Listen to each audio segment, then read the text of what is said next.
Hello everyone, Namaste, my name is Elijah. Thank you for watching this video. This is an ultra special video because I've got a panel of distinguished guests, and trust me, it was really difficult to get all of them together in one sitting because they're all so busy and so highly in demand, right? So I had a hard time getting them to all be present here because of their conflicting schedules. But thank you all for agreeing to be on my talk show again. They've all appeared in respective solo videos before on my talk show, so if you just want to find out more about them, you can just subscribe to my YouTube channel and search their names, okay? So without further ado, let me introduce them. To my right is the lovely Reiki Master Elaine Grundy. To my left is Grace T. Mandala, right? She's an Acupuncturist as well as a certified Theta healing instructor. And to the left of her is Niall Wafer from Ireland, and he's an Osteopath. And beside him, is Dr. Taylor Bean, who hails from British Columbia, and she is a Naturopathic doctor. And last but not least, Dr. Manalastas, who's a chiropractor. Right? Thank you guys again for being here with us for this special Helios Forum. Great, Grace, could we start with you? Could you perhaps introduce yourself to the audience? Sure, thanks Luke for having us.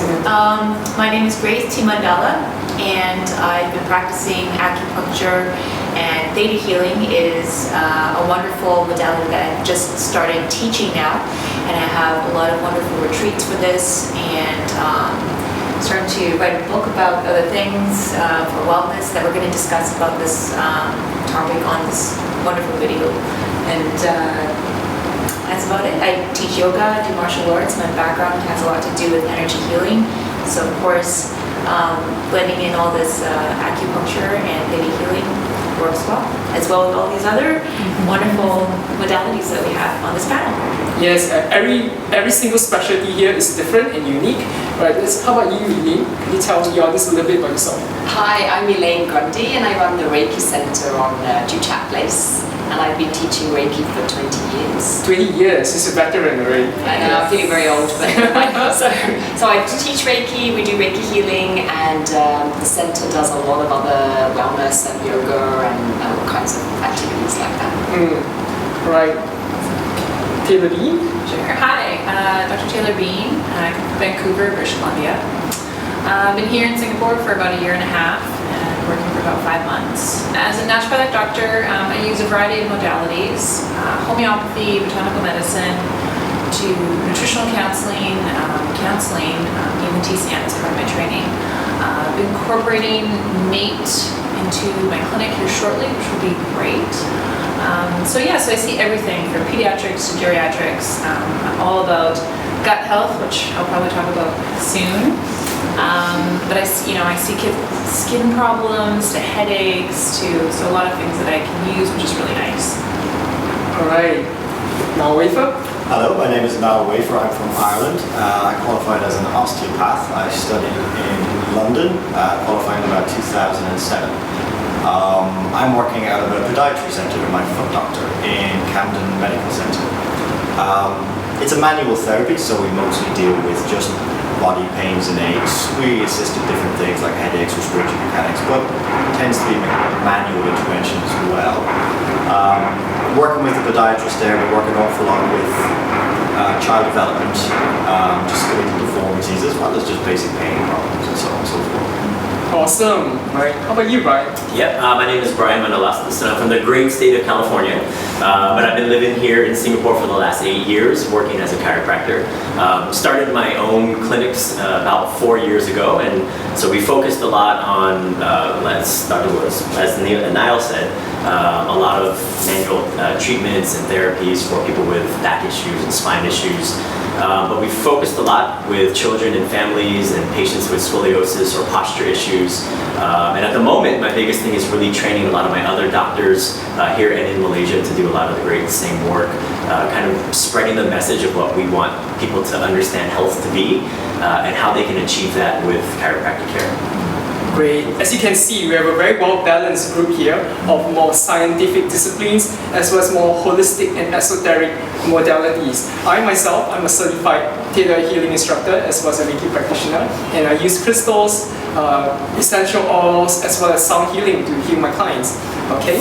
let's start this forum proper, right? The body has the natural ability to heal and repair itself, right? And actually all healing starts and stems from the desire to heal yourself, the desire to heal, right? And Dr. Brian, you are advocate of that. Could you start the ball rolling by giving us your comment on this? Sure. I think the basic premise of chiropractic always started with the body heals itself if you remove any interference or if you remove any stress from the nervous system. It's been a great philosophy to try to share with other people and other practitioners. And it's something that it's fascinating because most people, when they come into the office, they totally are in agreement with it. They totally believe it. But there's an interesting conflict with their mindset. And I think the biggest thing is that they've already been prescribing to something different. So although that they know their body can heal, their desire to allow it to happen, it's kind of skewed by the education they've received. Yes. And I think more importantly, how they've been raised. So although they know like if they get a fever or if they get food poisoning or if they get sick or anything that happens, they know the body recovers. The biggest thing that stands in their way is that they typically look for the fastest solution, right? Which typically happens to be some kind of medicine or intervention. Panadol. Yeah, or Panadol, right? But I think maybe to elaborate on it more, I think the work that we try to do, and I'm sure everyone here tries to do, is to remove the barriers that can prevent self-healing, right? What I've taught for all my patients is that as long as you remove those fundamental blocks, whether they be stress or damage or inflammation or whatever it happens to be, then the body actually has the ability to do what it's designed to do. Yeah.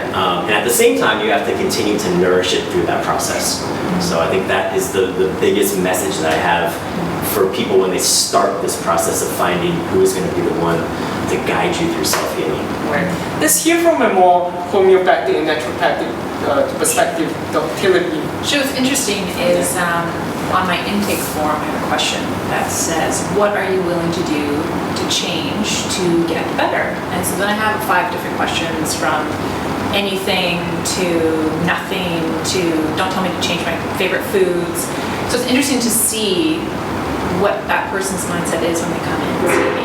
So then I already see, okay, this person doesn't want to do anything, this person is willing to do anything. And so then we have a conversation about what's going to take to get there. And so some people I find identify with their illness. So They do. A lot of them. yeah, you've been sick for so They love many the drama. years. It's like, well, I am that, this, yes, I am yes. that. So I think getting over that hurdle can be quite difficult for some people. And so finding that and then going from there. So is it a mind block? This is what you are. I mean, I've had a PTSD patient who just doesn't want to move away from that trauma. She's just traumatized from that. And it seems like we have to do the work to move through that. And so, of course, the willingness has to come from them, and you or that provider to help them to get there. So definitely I always have that conversation of, what are you willing to do in order to get there? It's taking you so many years to get here. It's going to take quite a few to get back to where you should be. Homeopathy is a great modality to use for mind-body. And I find that when someone just can't move through that or they don't know how to shed those layers, then homeopathy becomes something great that I use with patients that way. I'll use from nutritional support, supplement support. I suggest physical medicine of whatever that may be, fascial work to adjustments. And then homeopathy becomes really good, and people start having these shifts. They don't even realize these shifts are happening. So it really becomes quite profound when you can use something for the mind body that way. Some people just don't want to talk about it. They don't want to dig up the past, and I think that would be a huge barrier for healing. Speaking of digging up stuff, Grace, your modality of Theta healing is actually very good in helping people break through with their blocks and limitations and negative beliefs, and that's preventing them from healing. Could you touch on this? Sure. There's a lot of fear of change, and that's a very natural reaction to change.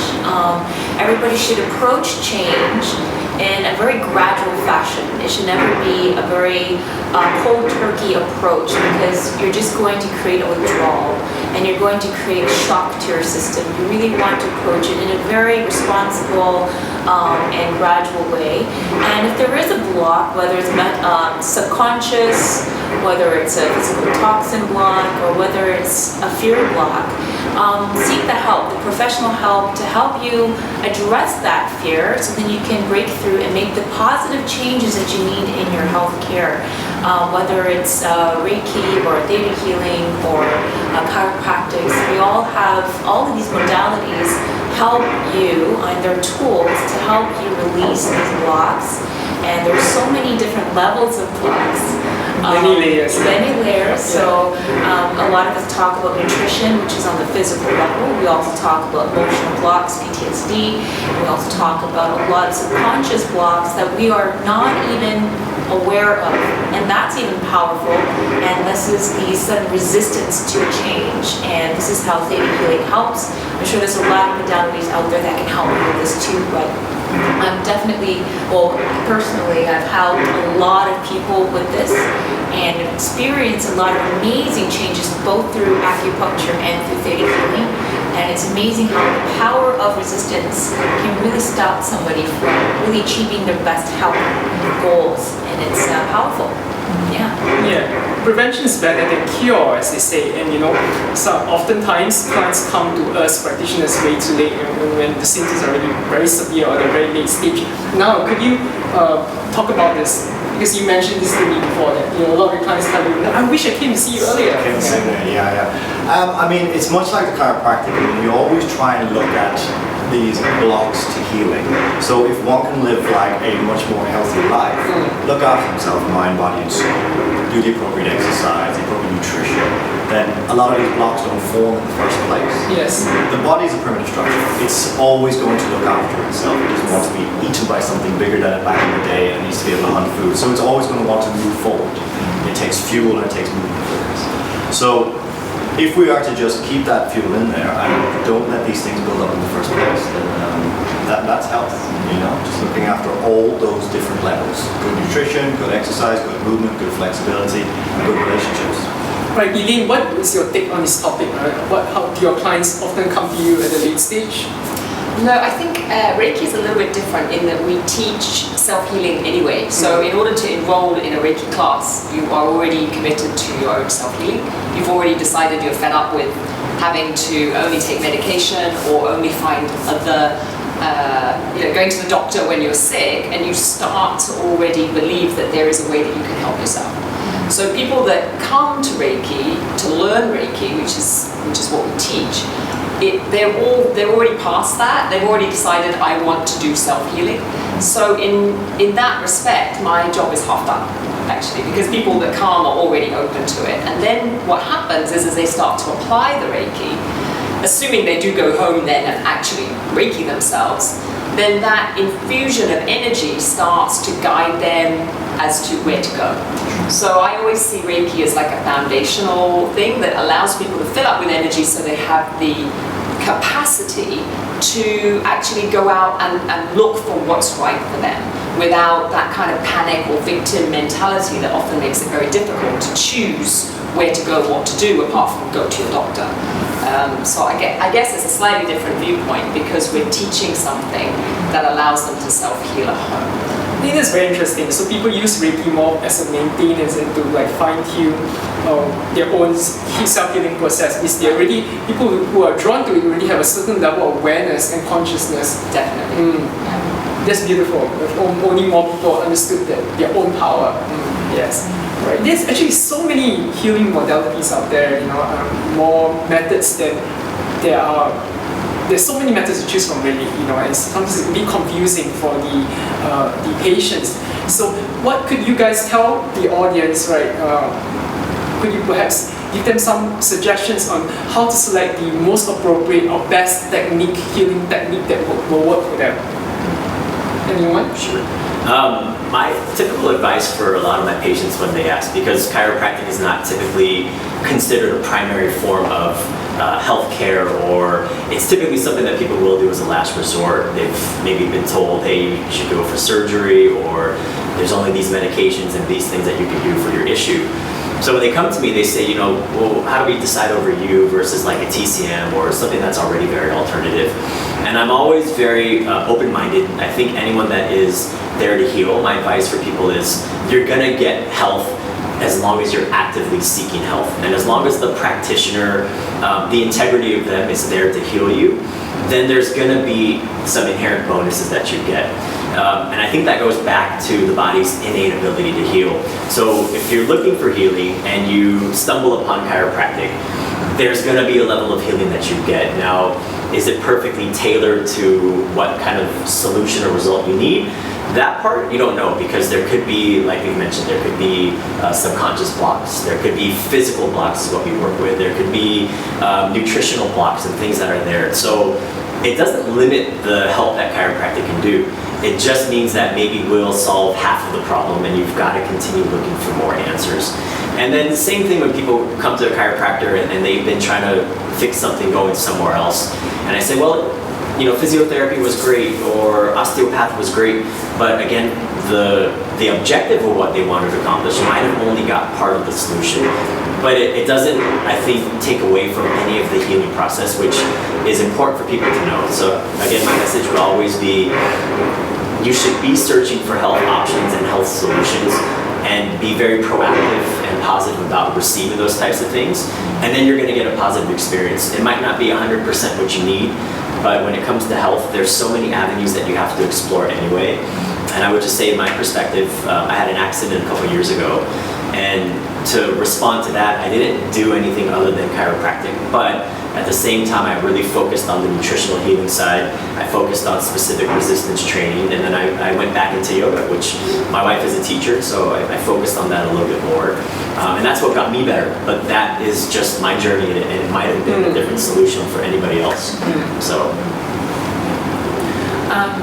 Again, on my intake form, I actually ask what modality they are more directed towards, and it will be supplements, homeopathy, acupuncture, chiropractic adjustments, and so that also tells me a bit about the person.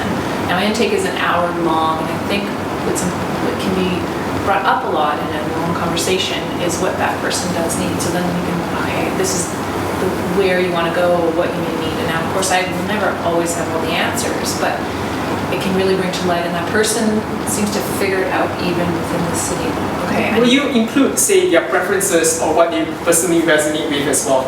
Yeah, well, I'll give the options. The options. What I can offer as a naturopathic doctor, because I will use the therapeutic modalities and then I use the labs. Okay, this is looking at deeper, we're looking at these the lab work. Of course, money will be an issue, and so, well, we don't need to do that. We can go over here and see if this is better for you. And I think with a long conversation, when things come up where this is a mental block, or this is something happened to you as a young child, and we need to go through that. Healing will be difficult as a result of that. So, but I always, open mind. A quote that I like is, "You don't know what you don't know." And so if a person just doesn't know about it, then they don't know if maybe that's good for them. And so I really try to explore other areas that I don't do, but then still talk about it with them. I've had profound healing myself with chakra work. I don't do chakra work, but I think it's an amazing thing to use. Of course, when you have something done that worked on you personally, then of course you'll have different bias to it. But I really try to be open to all these other areas of health, because really, I don't think that one thing is really going to solve it. It's going to be a part of it, but I really think that physical modality, talking, and then a nutritional part, more so, because the body needs nutrients in order to heal. I think capturing sort of in those three areas, because people really need to communicate and talk. Physical touch and whatever that is, and then that nutritional part, what we're missing to so our cells can work properly, and whatever physiological thing that is needed from health. Yeah, I think the three of you are very good for if someone has a physical condition and the symptom you want to alleviate and relieve. But these two here are very good for emotional and mental trauma and pain. Perhaps, Elaine, would you like to touch on that? Well, actually, I think it's all connected. So for me, I think one of the dangers we can get into is we think there's one solution. So we go looking for that one practitioner, and it's a little bit like the diet. I'm going to get healthy if I only eat bananas. But we have to have a balanced diet and we have to have a balanced healthcare. So I say to people, you need energy work, whatever that is. You need exercise, like for myself, I love yoga, but then I'm like, well, if you like running, go running. You need a good nutritional spread, and you need to have somebody that you trust to do your body work. And it's so, I think that everybody really needs it's like it takes a village to raise a child. It's that kind of thing. You need to be broad-minded and understand that it's not one thing that's going to fix you. It's a lot of different things working together because everything is connected in. And once you start to release one, then you feel release in others, and people, as they evolve, will be attracted to different therapies at different times. I think I've probably done every single therapy known to man and loved all of them. And the great thing is, then I'm sitting there and I'm thinking, oh, you know, my back's crunchy, I know where to go, or if I'm kind of feeling a bit off energetically, I know where to go. And yeah, I rely on a lot of therapists here in Singapore because there's so much to offer here. I think the more that you do, you become more in tune with what you need in your own body. But I think exploring that really helps, and be open to that and exploring it. Not to be afraid that, oh, that got bad press, I don't think I'm going to try it. As long as it's safe, you know, then go ahead and try it. And if you don't resonate with it, then you don't resonate with it. And even as a practitioner, we have a sense of duty to even explore and be open-minded as well as practitioners to explore and to see who is good, who can I recommend. Like how we've tried everything, I've tried a lot of things. I'm a big advocate for a lot of holistic and alternative medicine practices, and I have often referred my patients, my acupuncture patients and theta healing patients, to other specialists who could complement whatever it is to get the results that they need. And whether it's a manual issue, a structural issue, energetic nerve issue, or emotional, nutritional, you name it. So I think the main message is to explore, not to just pigeonhole yourself in one modality, to explore and to know that there's a whole spread and whole buffet. Buffet. That's nice. Whole buffet of different modalities to choose from that can complement, and to choose specialists in that area. Choose people who are passionate, who have that healing hands and gift and passion for helping you. No one craft has the answer, Listen to your friends. I mean, they've gone, they know what they're talking about, they've had a good or bad experience. Depending on the craft, sometimes it's good to look up registered bodies to make sure it's at least safe. And then you can't, with all of our practices, the worst thing is it just might not work. You know, be active. Yes. Yeah, stay active. And stay on it and stay at it. Yeah, don't just give up. That's terrible. Yeah. All right, Dr. Manalastas, could you give a quick health tip to the audience? Sure. If I would give you guys tips, there would be 3 things that I would say to kind of keep as your fundamentals. One is that remember that health and healing is a process, not an event. So I teach a lot of my patients that, you know, like spraining an ankle is an event, breaking a bone is an event, but getting better from any of those things is a process. And so if you have pains and discomforts and illness and whatever it is, just know that there's not going to be this magical, it's literally just better overnight or with that one treatment. And kind of like Niall was saying, you have to stick it out. You've got to really be able to go the distance and be dedicated and committed to health. Second would be really to just get good at one aspect of health for now. And you'll realize that health isn't very elusive. I think that's one of the big things is people are like, it's so difficult to be healthy and I can never seem to be healthy. And so they just don't do anything. But I always tell people, just get great at one aspect, realize how easy it is. And then from there, branch out and realize that you can create all these different health habits, and great practitioners are there that are ready to share them with you. And the last thing I would say is to never ever think of the things that we do as alternative. I had this conversation with one of my best friends just the other day, and we just said people have always thought about the types of healing that we do as an alternative, and it's really primary for staying healthy and for staying well. But we don't have that mindset. We always have a fix-it mindset instead of create a comprehensive preventive mindset.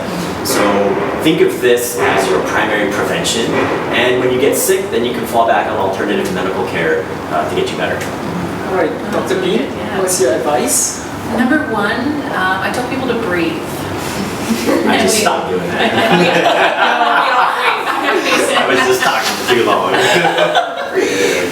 I mean, before you eat, I tell patients, take 2 to 3 big breaths and just calm yourself down. I think we really have to think on breathing, even though it becomes a natural event, but you don't take those deep breaths, and that can be really profound actually for your health in itself, just to calm you down.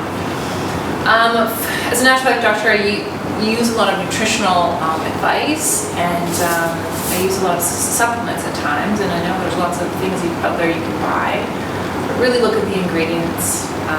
A good supplement can go a long way, and for me, usually it's going to be a good fish oil and a good probiotic, because gut health can really be the pinnacle to health for a lot of things that go on. And so I really focus on gut health with probably 80% of my patients, and we really dive into that. Making sure you're having a bowel movement daily, honestly, to get things out. People, I don't have them every 3 days, every 6 days. I mean, no. A gold standard actually would be 3 a day after every major meal, but 1 a day, I think that really helps. Elimination is really important. So doing the things to help with that, best, fiber, of course, water, of course, can help with that. And doing something for you is also very important. Is it you're hanging out with your kids, you're hanging out with a friend, put the phone away and be present. Or do something that's just you, go for a walk, go for a run, whatever it is, but something for you. I think people forget about, right? Me time, I'm helping other people, I'm helping the family, but I think really just centering and being a good half an hour to an hour of just you. Those would be my health tips. Yeah. I mean, we all know the answers to being healthy, really. We all know diet, we all know exercise to include flexibility, and then just good relationships with your family and friends. More specific to my craft, and good mechanical health is to, for your lifters out there, be able to lift and support your own body weight before you put anything in your arms or above your head. It's just common sense. Sometimes the most simple advice we don't hear. It is true, it's true, but we know it, and it takes going to someone to actually live it a little bit. I love to use an analogy with my patients. I love to say tension is like plaque. Enamel is the hardest substance in the body, and it will be eaten away, and you'll lose your teeth by the end of life. And you go to the dentist, some people twice a year. You'll do dental care twice a day with your brushing and flossing and everything like that. And you still have to see a dentist for a scale and polish. But when it comes to tension in your body, there's no effort put into it at all. And it's just like you're brushing your teeth is getting on the floor and stretching, be it with a movement-based therapist and yoga and Pilates and so on and so forth. So just look after that. I mean, you're as old as your spine is flexible. Favorites now, so just keep on top of it. It's really good, I have a lot of friends that can share it with. Grace, what would be your suggestions? Wow, so it's such a hard act to follow. I'm just going down my list, okay? Done. Oh, geez. Well, 2 things I can think of actually. First thing is your approach to healthcare. Try to be your own doctor in the sense where you do the research. You get knowledgeable about health. Read books. There's so much content that's free on the internet. There's a lot of great books. The Enzyme Factor, Alkalizing Diets, this and that. Go out there, read about it. Don't just depend on someone to feed you this information. Take initiative. And the second thing I would like to add is everyone's affected by electromagnetic fields and the charges and the excess voltage from all this Wi-Fi, from the electrical sockets in your wall, from anything. And it only takes a device like an iPhone to be by your side to affect you energetically. So what you should do once a day is to just plant your feet or your hands and touch the ground. Outside, it could be concrete. It's best if the concrete's wet. You can be on the earth. But just to do that, you instantly remove that excess voltage and help you energetically, and that's really going to make a big boost in your cellular function and your overall health, in addition to everything that we're going to be talking about. That's a really good tip, Grace. People forget that we're really attacked by electromagnetic radiation this non-stop. Wi-Fi generation. Yeah. What about you, Elaine? Do you have any suggestions? Yes, apart from all of these great tips, I would also suggest that you spend time every day having some kind of self-awareness. So whether that's through meditation or whether that's during your commute, just sitting quietly doing nothing, it's a great way to reset your system. Because often what happens is the day takes over, and then by the time we go to bed at night, we're so frazzled that we really are not thinking that straight. And so it's a little bit like when you were talking about breathing. I'm a big believer in breathing. And in that breath, you just come back into your center. So find a practice that you can do for 5, 10, 15 minutes a day that doesn't involve anything at all apart from sitting quietly and doing some kind of inner work. Right, I will summarize and end this by suggesting meditate. Like basically it's what we are all saying, grounding yourself, centering yourself, giving time, me time, for to have therapy for yourself, And the best way is to give yourself some time, 5 minutes even, if that's all you can afford to give, to meditate every day. And basically heal the past, live the present, and dream the future. Right? So thank you everyone for your time and all these amazing knowledge and suggestions and tips.